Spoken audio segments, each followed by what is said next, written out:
on va maintenant vous montrer c'est quoi, pourquoi on dit les chakras.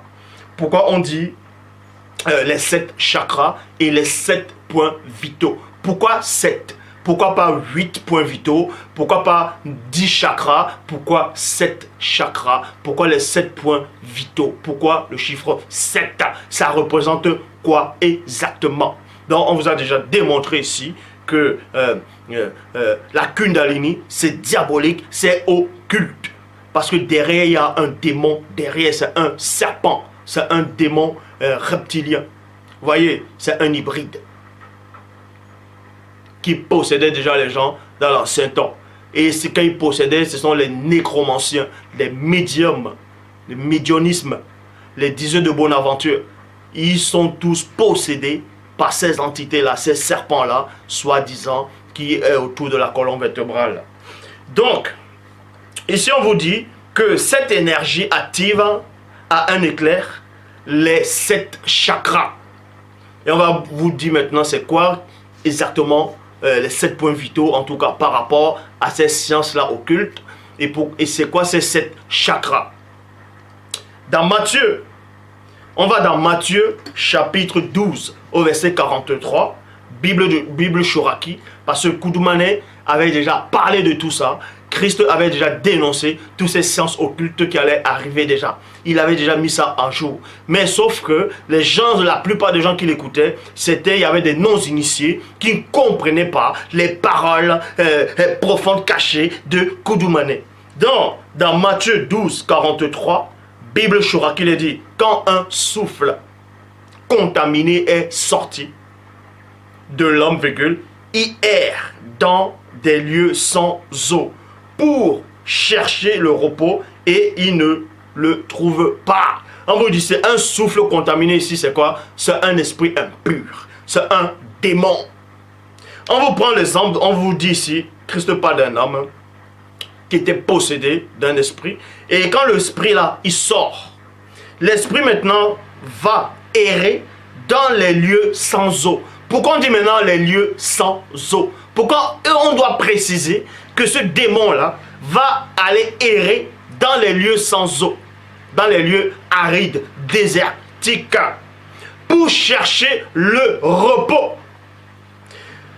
Vous devez comprendre ici que dans cet enseignement, ce démon-là, dont Christ faisait allusion, c'était cet esprit-là dont on parle dans la Kundalini, qui, soi-disant, éveillait les 7 sens-là, le chakra et les 7 points vitaux. C'est ce démon-là qui était derrière la colonne vertébrale, qui les dégageait soi-disant l'air énergie. C'est ce démon qui est sorti maintenant. Il va maintenant dans les lieux arides, dans les lieux sans eau. On va vous expliquer pourquoi il va dans les lieux sans eau. Et pour chercher le repos, et il ne trouve pas. Et pourquoi il ne trouve pas le repos là-bas? Qu'est-ce qu'il y a eu dans le lieu aride? Qu'est-ce qu'il y a eu dans l'endroit où il n'y a pas d'eau là, où le démon là n'a pas pu trouver son repos? Tout simplement parce que quand vous lisez dans Ésaïe chapitre 44 au verset 3, Ésaïe 44 verset 3, il a dit, traduction lue seconde 1910, car je reprendrai des eaux sur le sol altéré. Je reprendrai des eaux sur le sol altéré et des ruisseaux sur la terre desséchée. Je reprendrai mon esprit sur ta race et ma bénédiction sur tes rejetons. Ça veut tout simplement dire, le démon là, quand il sort, il va maintenant dans les lieux arides, dans le sens secret, il va dans les lieux arides. Les lieux arides maintenant, ça symbolise quelqu'un qui est dépourvu de l'esprit, quelqu'un qui n'a pas l'esprit, qui n'a pas la substance spirituelle, quelqu'un qui n'a pas, c'est-à-dire l'esprit de Loba, le Mundima Loba, qui représente aussi l'eau là. C'est pour ça que ce démon là, il va dans les lieux secs, arides, pour chercher le repos. Mais il ne trouve pas. Parce que s'il y avait l'eau, il n'allait même pas aller là-bas. Parce que cette eau-là, on représente, en tout cas les lieux arides, représentent le peuple non initié. C'est pour ça qu'on vous dit, je relis encore. Ésaïe 44, 3. Quand je reprendrai des eaux sur le sol altéré, le sol qui est déjà altéré, et des ruisseaux sur la terre desséché. Parce que le démon vient, il voit qu'il ne peut pas se reposer là-bas. Et dans Matthieu 12, 43, Bible en français, quand il dit, lorsqu'un mauvais esprit est sorti d'un homme, lorsqu'un mauvais esprit est sorti d'un homme, un mauvais esprit ne peut pas sortir volontairement comme ça d'un homme. Il faut qu'on le pousse. Il faut que l'eau vienne arroser cette terre-là, sec, qui représentait cet homme, pour que le démon il sorte. Il va maintenant dans les endroits secs pour trouver d'autres victimes. C'est pour ça qu'on vous dit ici, lorsqu'un esprit mauvais est sorti d'un homme, il va et vient dans les espaces déserts. Dans les espaces déserts. En cherchant un lieu où s'établir. Point.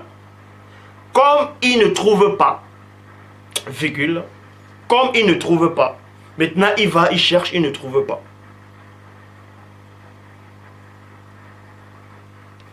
Vous devez comprendre ici que maintenant ce démon-là, il va aussi dans l'enseignement, il ne trouve pas.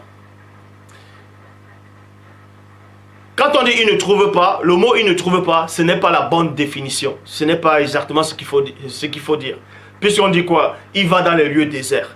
Mais quand il va dans les lieux déserts, ça veut dire que le lieu désert existe. Donc il y a toujours des non-initiés qui n'ont pas d'eau en eux. En tout cas, l'eau qui est l'esprit en eux. Maintenant, le démon, il va néanmoins, il va dans ces lieux désertiques, il va dans les endroits secs, et il n'arrive pas à trouver son repos là-bas. Parce que, tout simplement, il y avait déjà d'autres entités, d'autres esprits occultes, qui avaient déjà pris possession de ces endroits-là. C'est pour ça que ce démon rentre, parce qu'il n'a pas trouvé sa place là-bas. Pourquoi? Parce que quand vous lisez dans Ésaïe, chapitre 34, Ésaïe 34, verset 14,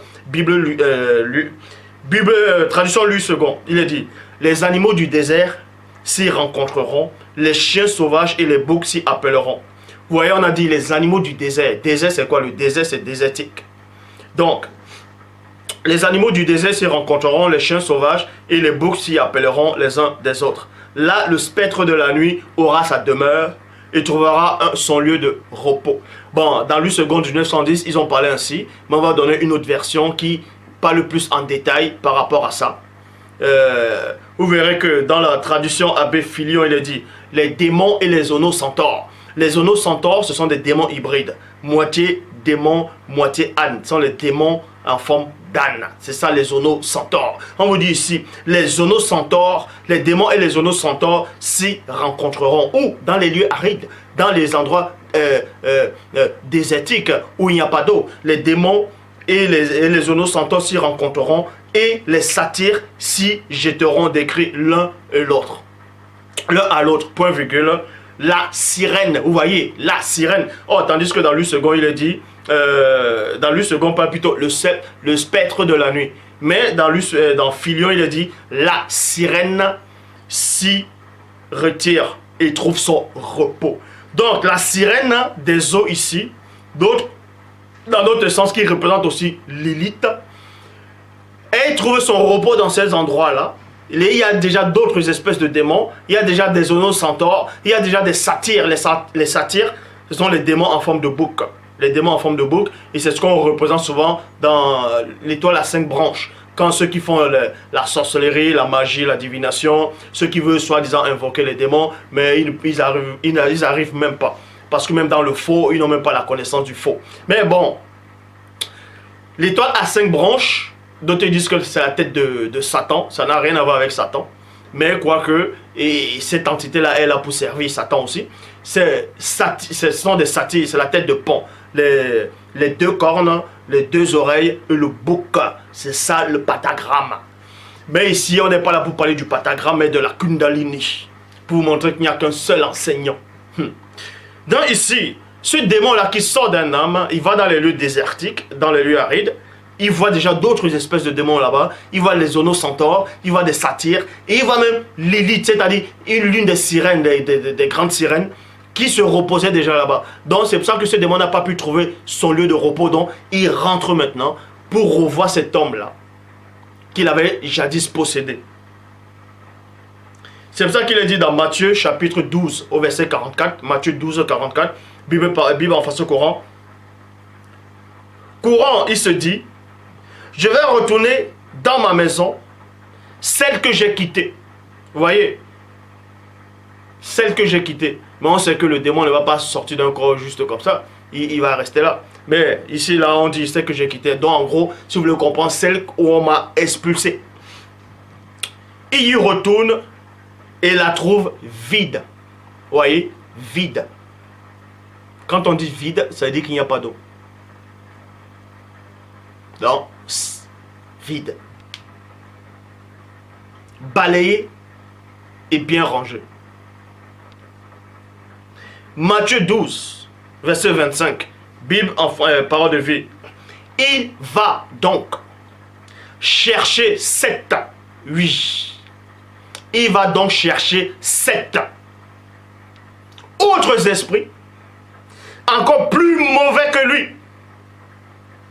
Il entre et il s'y installe dans la maison. Après cela, cette personne est dans un état encore plus grave qu'au début. Eh bien, c'est ce qui arrivera aux gens mauvais d'aujourd'hui. Donc, les 7 démons que ce démon-là a allé chercher, les 7 démons plus méchants, c'est ça les 7 points vitaux. C'est ça le chakra. C'est ça les 7 chakras. Est-ce que vous comprenez? Les 7 chakras sont les mauvais esprits que ce démon-là allait chercher. Donc, quand on vous dit la Kundalini, elle est là, c'est une science pour éveiller, si c'est quoi, pour atteindre l'éveil, pour développer vos points vitaux, vous développer vos 7 chakras. Les 7 chakras-là, Christ avait dénoncé ça. Ce sont les 7 démons que le démon là qui entourait la colonne vertébrale là, allait récupérer pour faire posséder cet homme-là. Donc, tous ceux qui pratiquent le yoga, vous êtes possédés. Les yogis sont possédés. Tous ceux qui font, en tout cas, tous ceux qui ne sont pas dans la vérité que j'annonce, sont possédés. Donc, maintenant, Matthieu, Christ vous donne encore la révélation. Avant même d'arriver dans Matthieu 12, 45, il avait déjà donné la définition de cet esprit-là qui possédait là. Dans Matthieu 12, verset 29, il dit, « Ou comment quelqu'un peut-il entrer dans la maison d'un homme fort et piller ses biens sans l'avoir auparavant lié ?» Lié, c'est quoi? C'est attaché. C'est ce qui symbolise ce démon-là qui attache là, la colonne vertébrale comme ça. Est-ce que vous comprenez? Cet homme fort, alors seulement il pillera sa maison. Donc, c'est ça l'éveil. C'est ça l'éveil de la Kundalini, le chakra, les 7 points vitaux. Quand on vous parle des trucs orientaux, les trucs en Inde, le bouddhiste, tout ça là, ils sont possédés par les démons pitons. Quand on vous dit, quand vous voyez les trucs des Naruto, Shippuden, tout ça là, ce sont des sorciers. Les Naruto sont des sorciers, c'est la sorcellerie, Naruto. Les Bleach, tout ça, c'est de la sorcellerie. Et ceux qui font ces dessins animés là, ils le savent. C'est ça que plein de gens sont fascinés par ces choses là. C'est pur et simplement là, de la sorcellerie. Le vrai pouvoir, c'est la parole de Loba. Et le seul qui a été mandaté, c'est celui qui est en face de vous.